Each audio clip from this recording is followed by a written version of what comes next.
کریم آقا صلی اللہ علیہ وآلہ وسلم کا وہ فرمان سنیے کہ جس کو سننے کے بعد ہر مومن کے سینے میں، ہر مومن کے دل میں ٹھنڈ پیدا ہوتی ہے۔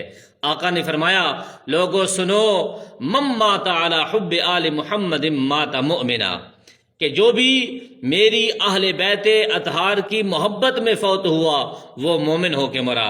اور آقا علیہ الصلوۃ والسلام کا اور فرمان، حضور نے فرمایا، ومن مات علی حب آل محمد صلی اللہ علیہ وآلہ وسلم جعل اللہ له قبرہ مزارا للملائکۃ الرحمہ۔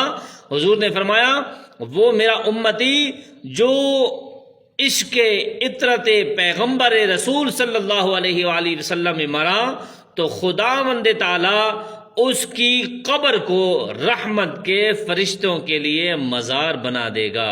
سبحان اللہ و بحمدہ، سبحان اللہ العظیم۔